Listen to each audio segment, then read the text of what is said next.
आज मेरे प्यारे प्यारे सीए इंटर वाले दोस्तों, तो अपनी जो सीए इंटर स्ट्रेटेजिक मैनेजमेंट की जो फ्री रट्टाफिकेशन सीरीज चल रही है, ट्रिक्स एंड निमोनिक सीरीज चल रही है, उसके chapter number 3 that is strategic analysis internal environment पे अपन है। देखो सर, ये वाली जो सीरीज चल रही है, पहले बता दूं, this is only for the रट्टाफिकेशन ट्रिक निमोनिक, याद कराने के पर्पज से है। इसमें अपन बिल्कुल समझेंगे नहीं, पर याद ऐसा कराएंगे कि अपने पूरे खून में घुल जाएगा। तो अगर आप इसको समझने के पर्पज से आए तो माफ करिए, उसके लिए दूसरी वीडियोस आएगी। पर अगर आपको रटना है बिल्कुल एकदम, तो ये आप बिल्कुल सही जगह आए हैं, अपन आगे प्रस्थान करते हैं। ठीक है, चलो शुरू करते हैं अपन। सर, ये किस नोट से हो रही है? ये वाले नोट्स आपको टेलीग्राम चैनल पे फ्री में मिल जाएंगे। ये देखो, ये टॉपिक है, ट्रिक होगी, यहाँ पे डिटेल होगी, ये इस हिसाब से यहाँ पे ट्रिक है, ये इसकी डिटेल है। ये आपको नोट्स फ्री में टेलीग्राम चैनल पे मिल जाएंगे। टेलीग्राम चैनल का लिंक मैं डिस्क्रिप्शन बॉक्स में दे दूंगा। ठीक है, चलो चलो चलो चलो शुरू करने के पहले बेशर्मो, इतना सब कुछ कर रहा हूँ मैं तुम्हारे लिए, एक चैनल सब्सक्राइब करना बनता है, ठीक है ना? बाकी कर लेना, बदतमीज लोग। देखो, इसकी कोई ट्रिक नहीं है, फर्स्ट ही हो गया। वैसे एग्जांपल ऑफ स्टेक होल्डर के एग्जांपल क्या होते हैं, इसकी फर्स्ट ही मैं तुमको वो टॉपिक दे रहा हूँ जिसकी ट्रिक नहीं है। स्टार्टिंग के 1 टॉपिक वही है जिनकी कोई ट्रिक नहीं है, ठीक है ना? पर हाँ, ठीक है, चलो इसको याद कर, क्या ही मतलब समझने की जरूरत है, इसको याद करने की नहीं है। पर एक बार देख लेते हैं फटाफट से। स्टेक होल्डर के एग्जांपल क्या होते हैं तुमको पता है ना? Shareholder, CEO, vendor, consumer, employee, सब स्टेक होल्डर होते हैं। शेयर होल्डर कंपनी के मालिक होते हैं। कंपनी के मालिक के जस्ट नीचे कौन होते हैं? Board of director. Board of director के जस्ट नीचे कौन काम करते हैं? एम्प्लॉय। कौन काम करते हैं? एम्प्लॉय। अब ये अपन किससे डील करते हैं, इसको याद कैसे करना है? स्टेक होल्डर को याद कैसे करना है? शेयर होल्डर जो कंपनी के मालिक होते हैं, शेयर होल्डर के जस्ट नीचे होते हैं board of director. Board of director के जस्ट नीचे होते हैं कंपनी के एम्प्लॉइज। अभी कंपनीज क्यों चल रही है? क्योंकि एक तरफ अपना कस्टमर है, एक तरफ अपना वेंडर है। मतलब वेंडर से माल लेके अपन को एम्प्लॉय को देना है, वेंडर को माल लेके कस्टमर को देना है। बेसिक है, याद होगा। स्टेक होल्डर याद होगा ना? क्या होता है स्टेक होल्डर? सबसे पहले कंपनी का मालिक शेयर होल्डर, उनके नीचे बोर्ड ऑफ डायरेक्टर होते हैं, उन बोर्ड ऑफ डायरेक्टर के जस्ट नीचे एम्प्लॉय होते हैं कस्टमर के। फिर क्या होते हैं? कस्टमर और एम्प्लॉय। फिर क्या होता है? कस्टमर और वेंडर। फिर क्या होंगे? कस्टमर और वेंडर।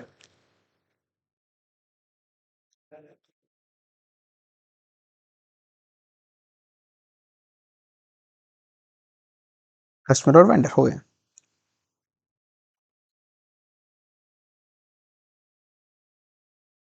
तो अब शेयर होल्डर की रिक्वायरमेंट क्या होती है जनरली? देखो, शेयर होल्डर क्या चाहेगा? मैं कंपनी का मालिक हूं, मैं क्या चाहूंगा भाई? मैं यही चाहूंगा मेरे को जितना मैंने पैसा इन्वेस्ट करा है, पैसा बहुत ज्यादा मेरे को अभी रिटर्न उसका अच्छा मिले, मार्केट में शेयर मेरा बहुत ज्यादा हो, मेरी कंपनी बिल्कुल टॉप रैंक में हो।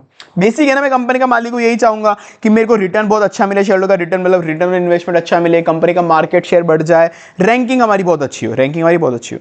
सेम शेयर होल्डर जो चाहेंगे वही सीईओ, बोर्ड ऑफ डायरेक्टर चाहेंगे। क्या चाहेंगे? सेम वही चाहेंगे, कंपनी का शेयर ज्यादा हो, रिटर्न इन्वेस्टमेंट आरओआई ज्यादा हो, मतलब वही रेवेन्यू प्रॉफिट ज्यादा हो, रैंकिंग अच्छी हो। सेम 3 पॉइंट सेम होगा इसके तो। ठीक है। अब वेंडर क्या चाहेगा? वेंडर मतलब जिसे अपन माल लेते हैं, वो क्या चाहेगा? वो यही चाहेगा कि हमारे से ज्यादा माल ये टाइमली ले, हमको प्रॉफिट अच्छा दे, मतलब मार्जिन अच्छी दे, ताकि हमारी भी ग्रोथ हो। तो वही भाई कि ये ऑर्डर हमारे से ज्यादा अच्छे से ग्रोथ हो करे, मतलब अच्छे से ज्यादा अच्छा ऑर्डर करे। वेंडर है ना, वो अपन को माल बेच रहा है, तो वो यही चाहेगा कि ये जो कंपनी है ना, ये हमसे टाइम टू टाइम बहुत अच्छा ऑर्डर दे के माल खरीदे, ग्रोथ हो, और हमको मार्जिन भी दे, मतलब वो माल में थोड़ा प्रॉफिट भी अच्छी ले, मार्जिन भी रखे। कस्टमर क्या चाहेगा? कस्टमर हमेशा यही चाहेगा कुछ नया अच्छा कम पैसों में लगातार मिले, नया अच्छा कम पैसों में लगातार मिले, नया अच्छा कम पैसों में लगातार मिले, नया अच्छा कम पैसों में लगातार मिले, नया अच्छा कम पैसों में लगातार मिले, नया अच्छा कम पैसों में लगातार मिले, नया अच्छा कम पैसों में लगातार मिले, नया अच्छा कम पैसों में लगातार मिले, नया अच्छा कम पैसों में लगातार मिले, नया अच्छा कम पैसों में लगातार मिले, नया अच्छा कम पैसों में लगातार मिले, नया अच्छा कम पैसों में लगातार मिले, नया अच्छा कम पैसों में लगातार मिले, नया अच्छा कम पैसों में लगातार मिले, नया न्यू कंटेंट इनोवेशन, अच्छा मतलब वैल्यू फॉर मनी, नया अच्छा, नया इनोवेशन, अच्छा वैल्यू फॉर मनी, कम पैसों में मतलब प्राइसिंग बेनिफिट लगातार मिले, मतलब कंटिन्यूस सप्लाई, मतलब कंटिन्यूस सप्लाई। एम्प्लॉय क्या चाहेगा? पैसा, इज्जत और स्टेबिलिटी। एम्प्लॉय क्या चाहेगा? पैसा, इज्जत और स्टेबिलिटी। एम्प्लॉय क्या चाहेगा? कोई एम्प्लॉय किसी कंपनी का, पैसा, इज्जत और स्टेबिलिटी। अब हमको चाहिए फुल इज्जत, तो पैसा, इज्जत और स्टेबिलिटी, पैसा, इज्जत और स्टेबिलिटी, पैसा, इज्जत और स्टेबिलिटी। पैसा मतलब वेजेस, इज्जत मतलब pride of working in the reputed organisation, and stability of employment को निकाले ना उसको, तो पैसा, इज्जत और स्टेबिलिटी, पैसा, इज्जत और स्टेबिलिटी। तो सर अपन ये याद कर लिया था कि share holder, board of director, उसके नीचे एम्प्लॉय होता है, शेयर होल्डर के नीचे board of director, board of director के नीचे एम्प्लॉय, और वेंडर और कस्टमर तो अपने मेन स्टेक होल्डर होते ही है। तो अपन ये चाहते हैं कि share holder, board of director वगैरह ये क्या चाहेंगे, रिटर्न अच्छा मिले, प्रॉफिट ग्रोथ अच्छी मिले, मार्केट का शेयर अच्छा हो कंपनी का और अच्छी रैंकिंग में रहे। वेंडर क्या चाहेगा कि उनको टाइम टू टाइम वेंडर को ऑर्डर करे, अपन अच्छा बिल्कुल ग्रोथ, अच्छी ग्रोथ से ऑर्डर करे, उनको मार्जिन भी दे, उनको मार्जिन भी दे। कस्टमर क्या चाहेगा, नया अच्छा कम पैसों में लगातार मिले, नया अच्छा कम पैसों में लगातार मिले, नया अच्छा कम पैसों में लगातार मिले। एम्प्लॉय क्या चाहेगा, पैसा इज्जत और स्टेबिलिटी, पैसा इज्जत और स्टेबिलिटी, पैसा इज्जत और स्टेबिलिटी, पैसा इज्जत और stability, wages pride and stability, पैसा इज्जत और स्टेबिलिटी। अभी की प्लेयर्स को अंडरस्टैंडिंग में, ये ऊपर वाला याद हो गया, ये रीड मार लो, क्योंकि ये रट्टा नहीं मारने वाला है, मैंने बोला था समझाऊंगा तो नहीं मैं अभी, तो एक बार तुमको बस करना हो तो पॉज करो और रीड मार लो, पॉज करके रीड मार लो, ठीक है, क्योंकि ये समझाने वाला टॉपिक है, मैंने बस नोट्स में यूं ही डाल दिया ताकि रिवाइज करते हो तुमको रहेगा ईजी, बाकी समझाने रटने का नहीं है ये भी। चलो, की स्ट्रेटेजिक ड्राइवर्स क्या होते हैं किसी भी ऑर्गेनाइजेशन के लिए, की स्ट्रेटेजिक ड्राइवर को बोलो मार्केट में जो प्रोडक्ट एंड कस्टमर की मांग रहा है ना उसे रिटेल चैनल से दो। ड्राइवर को बोलो मार्केट में जो प्रोडक्ट कस्टमर मांग रहा है ना वो ही रिटेल चैनल से दो। अपना जो ड्राइवर है ना, यहाँ पे क्या बोला, ड्राइवर क्या होते हैं, तो अपने ड्राइवर को बोलो मार्केट में जो भी प्रोडक्ट, मतलब प्रोडक्ट की जो डिमांड है, जो प्रोडक्ट कस्टमर मांग रहा है, मार्केट में जो भी प्रोडक्ट, मतलब जो कस्टमर मांग रहा है, मार्केट में जो भी प्रोडक्ट है जो कस्टमर मांग रहा है, मार्केट में जा, वहां पे जो भी प्रोडक्ट कस्टमर मांग रहा है ना, मार्केट में जा, वहां पे जो प्रोडक्ट कस्टमर मांग रहा है ना वो रिटेल चैनल से सप्लाई करे, वो रिटेल चैनल से सप्लाई करे। मार्केट में जा, मार्केट में जा, वहां पे जो प्रोडक्ट, वहां पे मार्केट में जो भी प्रोडक्ट है ना, मार्केट में जो भी प्रोडक्ट कस्टमर से मांग रहा है, कस्टमर मांग रहा है, मतलब प्रोडक्ट कस्टमर मांग रहा है, वो वहां पे सप्लाई करे। तो मार्केट में गया, वहां पे ये प्रोडक्ट कस्टमर मांग रहा था, मार्केट के अंदर हमने देखा ये प्रोडक्ट कस्टमर मांग रहा था, तो वो हमने रिटेल चैनल से सप्लाई करा, वो हमने रिटेल चैनल सप्लाई करा। तो मार्केट में जो भी प्रोडक्ट्स कस्टमर मांग रहा है, जो भी प्रोडक्ट्स कस्टमर मांग रहा है वो रिटेल चैनल से सप्लाई करा, वो रिटेल चैनल से सप्लाई करा। अब ये कंस्ट्रक्ट स्ट्रेटेजिक ग्रुपिंग का प्रोसेसर क्या होता है, बहुत इजी है, कुछ नहीं है। पहले आइडेंटिफाई करो कॉम्पिटिटर के कैरेक्टरिस्टिक, कैरेक्टरिस्टिक, उसको फिर टू वेरिएबल चार्ट पे प्लॉट कर दो। आइडेंटिफाई करा, प्लॉट करा, फिर उन सारी फर्म को असाइन कर दिया अपन ने सेम स्ट्रेटेजी के लिए, एक सेम ग्रुप असाइन कर दिया। पहले अपन आइडेंटिफाई करा, फिर उसको चार्ट में डाल दिया, फिर अपन ने उसको एक ग्रुपिंग बना दी अपनी, फिर सर्कल बना दिया, कुछ नहीं, ठीक है। आइडेंटिफाई करा कॉम्पिटिटिव कैरेक्टरिस्टिक, उसको फर्म को प्लॉट को टू वेरिएबल मैप पे डाल दिया, असाइन कर दिया, सर्कल ड्रॉ कर दिया, असाइन कर दिया, सर्कल ड्रॉ कर दिया, असाइन कर दिया, सर्कल ड्रॉ कर दिया। आइडेंटिफाई करो कॉम्पिटिटिव कैरेक्टरिस्टिक, आइडेंटिफाई करनी है कॉम्पिटिटिव कैरेक्टरिस्टिक, अपन ने कॉम्पिटिटिव कैरेक्टरिस्टिक आइडेंटिफाई करी, प्लॉट करा उसको, फर्म को प्लॉट करा इस चार्ट में, प्लॉट करा, फिर अपन ने फर्म असाइन करी, फिर सर्कल ड्रॉ कर दिया, ऑब्जेक्टिव क्या रखना है जब भी आप न्यू प्रोडक्ट या न्यू स्ट्रेटेजी लाओ, तो भाई बेसिक है, कभी भी कोई नया प्रोडक्ट में उतारूंगा मार्केट में, तो मेरा ऑब्जेक्टिव दिमाग में क्या क्लियर होना चाहिए, जो भी मैं प्रोडक्ट लाऊंगा क्या उससे मेरा मार्केट का शेयर बढ़ेगा, क्या मेरा रिटर्न इंक्रीज होगा, क्या मेरा मार्केट का शेयर बढ़ेगा, क्या मेरा रिटर्न इंक्रीज होगा, क्या मेरा मार्केट का शेयर बढ़ेगा, क्या मेरा रिटर्न इंक्रीज होगा, क्या मेरा मार्केट का शेयर बढ़ेगा, क्या मेरा रिटर्न इंक्रीज होगा, मतलब कस्टमर मेरा प्रोडक्ट और ज्यादा खरीदेगा क्या, मतलब कस्टमर क्या मेरा प्रोडक्ट, कि जो भी मैं कोई नया प्रोडक्ट ला रहा हूँ कस्टमर की डिमांड से ही ला रहा हूँ ना, ऑफकोर्स कोई नया प्रोडक्ट इंट्रोड्यूस कर रहा हूँ, तो क्या मेरा उससे मार्केट का शेयर बढ़ेगा, क्या मेरा उससे मेरा रिटर्न, मतलब रिटर्न ऑन इन्वेस्टमेंट क्या बढ़ेगा, क्या बढ़ेगा क्या। तो जो भी मैं प्रोडक्ट ला रहा हूँ कस्टमर की डिमांड से लाऊंगा, तो क्या उससे मेरा मार्केट शेयर बढ़ेगा और क्या उस मुझे सफिशिएंट रिटर्न देगा क्या। ठीक है, तो ये न्यू प्रोडक्ट लाने के पहले आपको ये चीज सोचनी है।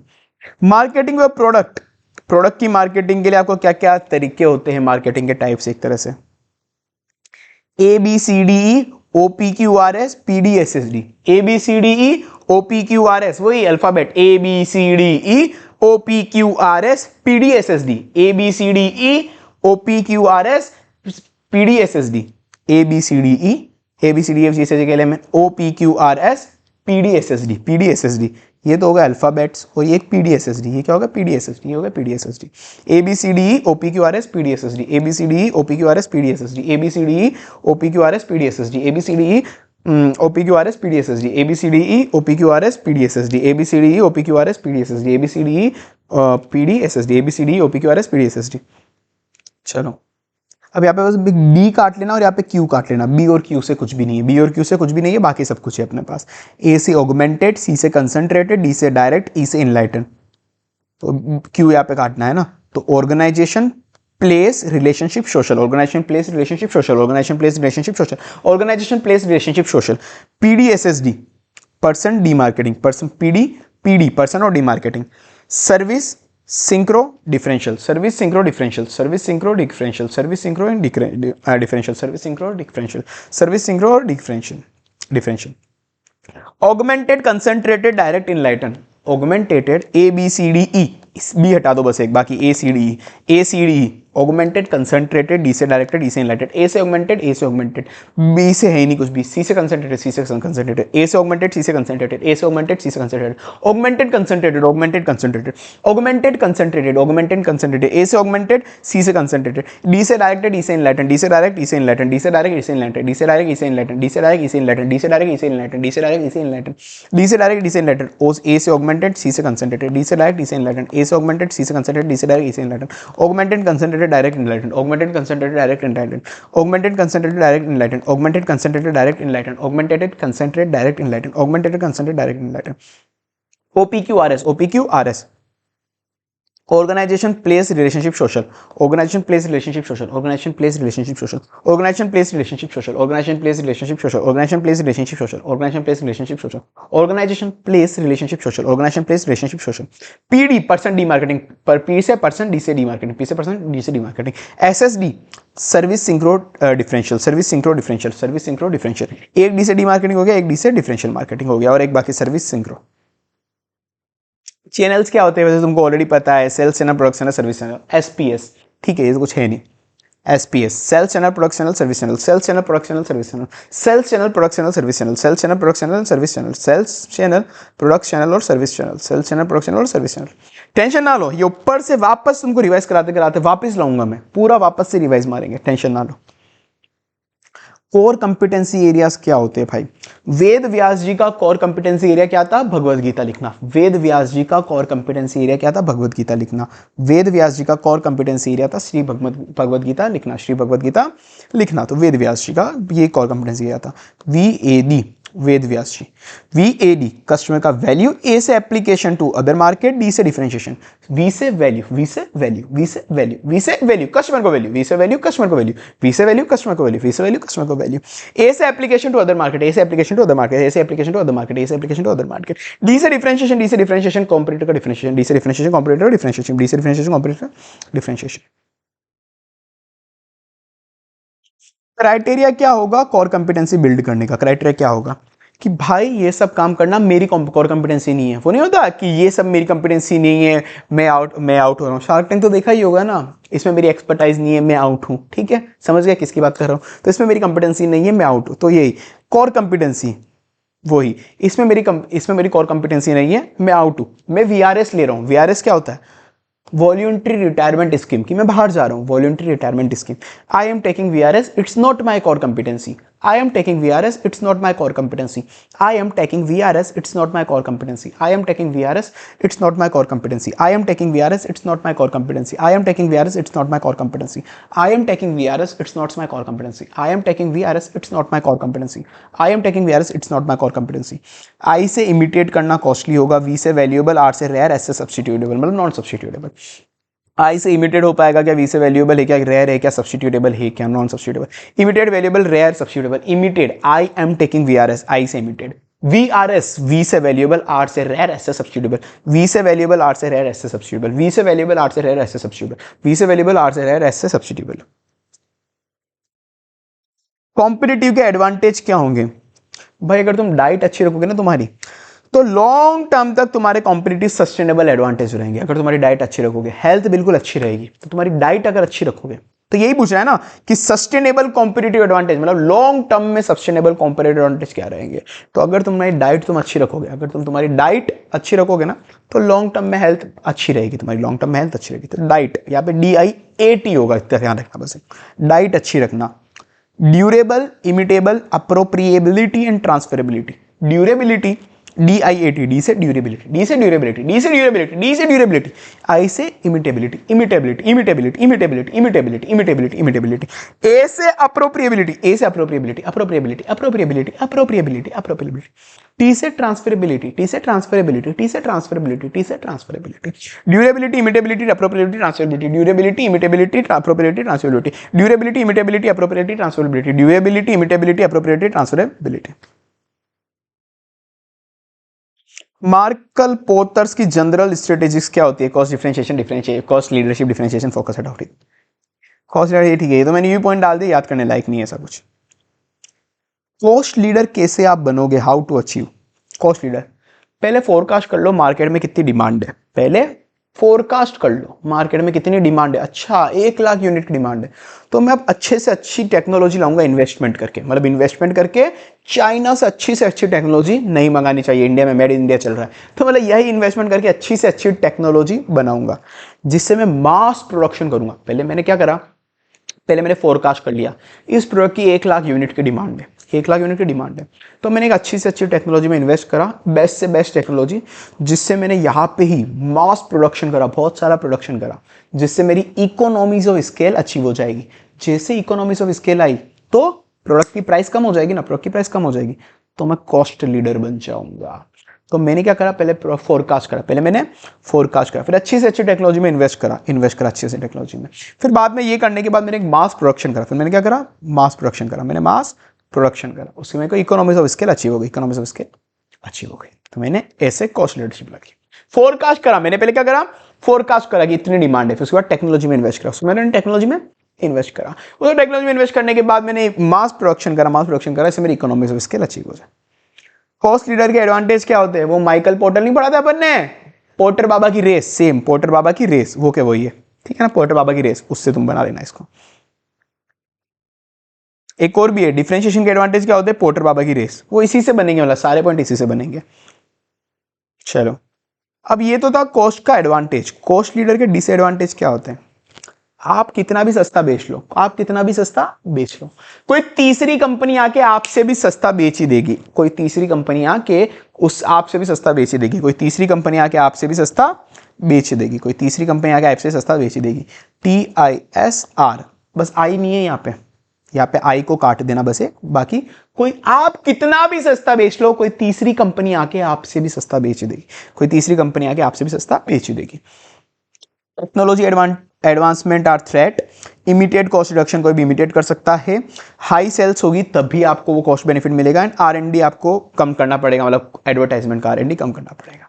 तो कोई तीसरी कंपनी आके TISR टेक्नोलॉजी, T से टेक्नोलॉजी, I से इमीडिएट, I से इमीडिएट, T से टेक्नोलॉजी, I से इमीडिएट, T से टेक्नोलॉजी, I से इमीडिएट, T से टेक्नोलॉजी, I से इमीडिएट, T से टेक्नोलॉजी, I से इमीडिएट, T से टेक्नोलॉजी, I से इमीडिएट, T से टेक्नोलॉजी, I से इमीडिएट, T से टेक्नोलॉजी, I से इमीडिएट, T से टेक्नोलॉजी, I से इमीडिएट, T से टेक्नोलॉजी, I से इमीडिएट, SSL R से R&D, T से टेक्नोलॉजी, I से इमीडिएट, SSL R से R&D, T से टेक्नोलॉजी, I से इमीडिएट, SSL R से R&D, T से टेक्नोलॉजी, I से इमीडिएट, SSL R से R&D, T से टेक्नोलॉजी, I से immediate, SSL R&D, TISR, T से टेक्नोलॉजी, I से इमीडिएट, SSL और R, यहाँ पे T से R से R&D। डिफरेंशिएशन कैसा होना चाहिए? डिफरेंशिएशन, आप कभी बाहर निकलो ना कपड़े पहन के, ऐसे कपड़े पहन के निकलो कि आप सबसे अलग ही चमको, सबसे अलग ही चमको। जो पप्पू है ना, वो पप्पू पार्टनर ऑरेंज कपड़े पहन के निकलता है, पूरे ऊपर से निकले ऑरेंज, चमकीले चमकीले ऑरेंज, तो वो अलग से डिफरेंशिएटेड दिख जाता है, सब लोगों को अलग से डिफरेंशिएटेड दिख जाता है। तो पप्पू पार्टनर ऑरेंज कपड़े पहन के निकलता है, सब लोगों को पहले से डिफरेंशिएटेड दिख जाता है। पप्पू पार्टनर ऑरेंज कपड़े पहन के निकलता है, सब लोगों को ऑलरेडी डिफरेंशिएटेड दिख जाता है। तो पप्पू पार्टनर ऑरेंज कपड़े पहनता है, पप्पू पार्टनर ऑरेंज कपड़े पहनता है, सब लोगों को ऑलरेडी डिफरेंट दिख जाता है। वो पप्पू पार्टनर प्रोडक्ट प्राइस ऑर्गेनाइजेशन, पप्पू partner orange, PPO product pricing organisation, product pricing organisation, product pricing organisation, product pricing and organisation, product pricing and organisation. Differentiation achieve कैसे करना है आपको? इससे डिफरेंशिएशन का आपको दिमाग में लाना है किसी रेस्टोरेंट का एग्जांपल, किसी रेस्टोरेंट का example.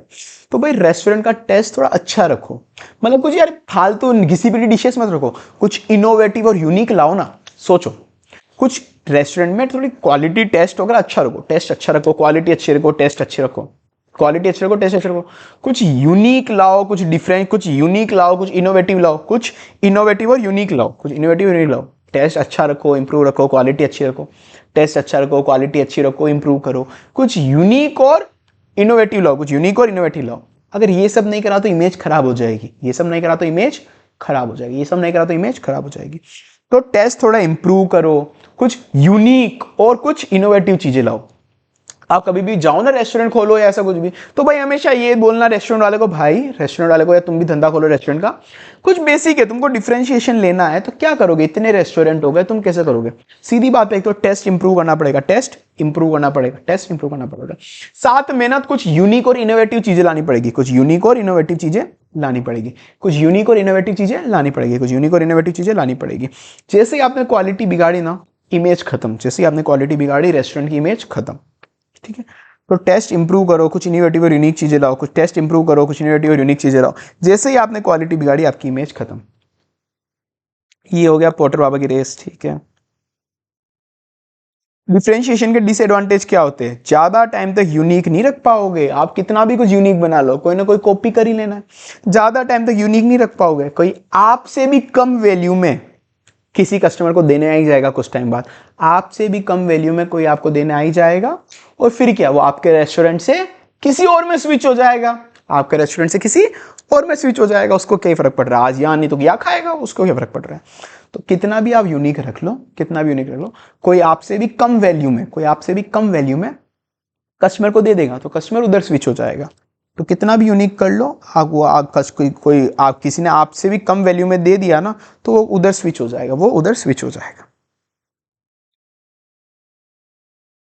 Focus achieving, focus achieving, तो सबका फोकस एक नीच आदमी पे, नीच बिल्कुल गंदा घटिया गिरा हुआ आदमी एक नीच आदमी पे है। सबका फोकस कंपनी में एक नीच आदमी पे, ना उसके पास स्किल है, ना ईआई है, ना स्किल है, ना इफिशिएंसी, मतलब कुछ भी नहीं है, स्किल इफिशिएंसी कुछ भी नहीं है। सबका फोकस एक नीच आदमी पे है, उसके पास स्किल ईआई कुछ भी नहीं है, फिर भी उसको इतनी सैलरी दे रहे, उसको इतना काम दे रहे। सबका फोकस कौन है? सबका फोकस एक नीच आदमी, सबका फोकस एक नीच आदमी है, ना उसके पास स्किल है, ना ईआई है, फिर भी उसको इतनी सैलरी दे रहे हैं। सबका फोकस एक नीच आदमी, सबका फोकस एक नीच आदमी है। सब उसी पे नजरें लगाए बैठे, इस नीच आदमी के पास ना तो कोई स्किल है, ना कोई ईआई है, ना कोई ईआई है, फिर भी उसको इतना काम, इतनी सैलरी दे रहे हैं कंपनी में। इफिशिएंसी ज्यादा, इनोवेटिव है, इफिशिएंसी और इनोवेटिव है, इफिशिएंसी एंड इनोवेटिव है, इफिशिएंसी एंड इनोवेटिव है, इफिशिएंसी एंड इनोवेटिव है, इफिशिएंसी एंड इनोवेटिव है। नीच, स्किल, इनोवेटिव, इफिशिएंसी। सबका फोकस नीच आदमी पे है, ना तो उसके पास कोई स्किल है, ना तो उसके पास कोई स्किल है, ना कुछ। तो ईआई मतलब उसके बाद ईआई ने, मतलब सबका फोकस उस नीच आदमी पे है, सबका फोकस नीच आदमी पे है। उसमें ना कोई स्किल है, ना ईआई है, ना कोई स्किल है, ना ईआई है, एफिशिएंसी इनोवेटिव है, फिर भी उसको इतना पैसा सैलरी दे रहे हैं। फोकस का एडवांटेज क्या होगा? कुछ नहीं, प्रीमियम प्राइस आप चार्ज कर सकते हैं, और राइवलरी डिफिकल्ट होगा अपने को कंपटीशन करना राइवलरी के लिए। डिसएडवांटेज क्या होगा अब उसी फोकस का? वो नीच आदमी ना अपने प्रोडक्ट की डिमांड इतनी कम कर देगा, इतनी कम कर देगा कि कोई खरीदेगा नहीं, क्योंकि उसके पास कोई कंपिटेंसी तो है नहीं, मतलब कुछ है नहीं। तो वो जो नीच आदमी है, उसका खुद के पास कोई कंपिटेंसी है नहीं। जो नीच आदमी है उसके खुद के पास कोई कंपिटेंसी है नहीं, तो अपने प्रोडक्ट की डिमांड बहुत कम कर देगा, अपने प्रोडक्ट की डिमांड बहुत कम कर देगा। तो वो ये भाई, नीच आदमी में खुद में तो कोई कंपिटेंसी है नहीं, तो वो प्रोडक्ट की डिमांड भी अपनी कम कर देगा। नीच आदमी में खुद में कोई कंपिटेंसी तो है नहीं, अपने प्रोडक्ट की डिमांड भी कम कर देगा। नीच आदमी में खुद में कोई कंपिटेंसी तो है नहीं, वो अपने प्रोडक्ट की डिमांड भी कम कर देगा। ये डिसएडवांटेज है। चलो सर, वापस शुरू से लेकर एंड तक वापस करेंगे एक और बार। हाँ हाँ बिल्कुल करेंगे। एग्जांपल क्या था स्टेक होल्डर के, मैंने बताया था, ऊपर शेयर होता है, शेयर के नीचे एमडी होता है, एमडी के नीचे मतलब बोर्ड ऑफ डायरेक्टर सीईओ होता है, उसके नीचे एम्प्लॉइज होते हैं, और मेन दो बंदे होते हैं अपने कस्टमर वेंडर। अब बोर्ड ऑफ डायरेक्टर और शेयर होल्डर की लगभग सेम ही चीजें होती है, उनको रिटर्न अच्छे चाहिए होते हैं, प्रॉफिट शेयर अच्छी चाहिए होती है, मार्केट शेयर अच्छा होना चाहिए, रैंकिंग अच्छी होनी चाहिए। वेंडर चाहता है हमसे टाइम टू टाइम अच्छे से ऑर्डर करते रहे, मार्जिन अच्छी दे और उनकी ग्रोथ भी हो। कस्टमर चाहता है कि उनको कुछ नया अच्छा कम पैसों में लगातार मिलती रहे, नया अच्छा कम पैसों में लगातार मिलते रहे, नया अच्छा कम पैसों में लगातार मिलते रहे, नया इनोवेशन, अच्छा वैल्यू फॉर मनी, कम पैसों में प्राइसिंग बेनिफिट और लगातार मिलते रहे, कंटिन्यूस। एम्प्लॉय चाहता है कि उसको पैसा, इज्जत और स्टेबिलिटी मिले, पैसा, इज्जत और स्टेबिलिटी मिले। उसके बाद ड्राइवर क्या होता है? ड्राइवर को बोलो मार्केट में जाके देख कि कस्टमर क्या क्या प्रोडक्ट मांग रहा है, मार्केट में जाके देख कि कस्टमर क्या क्या प्रोडक्ट मांग रहा है, प्रोडक्ट क्या क्या कस्टमर मांग रहा है, उस हिसाब से रिटेल चैनल से उसको दे दे, रिटेल चैनल से उसको दे दे। और बाकी एक स्ट्रेटेजिक ग्रुप बनाने के लिए क्या है? कॉम्पिटिटिव कैरेक्टरिस्टिक पता करो, उसको ग्राफ पे प्लॉट करके ग्रुपिंग बनाओ और सर्कल मार दो। न्यू प्रोडक्ट और न्यू स्ट्रेटेजी की, न्यू प्रोडक्ट में क्यों इंट्रोड्यूस करूंगा? कस्टमर मांगेगा तभी तो इंट्रोड्यूस करूंगा, उससे या तो मेरा मार्केट शेयर बढ़ना चाहिए या फिर मेरा रिटर्न बढ़ना चाहिए, मार्केट शेयर और रिटर्न बढ़ना चाहिए। मार्केटिंग फॉर प्रोडक्ट के अंदर था ABCDE OPQRS PDSSD, ABCDE OPQRS PDSSD, उसके अंदर से B और Q में से कुछ नहीं है, B और Q में कुछ भी नहीं है। Augmented, concentrated, direct and enlighten. OPQRS organisation, place, relationship and social. PDSSD person, demarketing, service synchro and differentiation, service synchro and differentiation. Channels क्या होंगे? SPS sales, product and service, sales, product and service. Core competency भाई वेद व्यास जी की competency है भगवत गीता लिखना। तो value, customer value, application to other market and differentiation. So उसके बाद building core competency, I am taking VRS, ये मेरी कंपिटेंसी नहीं है, I am taking VRS, imitate costly होता है, इमिटेट करना, VRS valuable rare and non substitutable, valuable rare and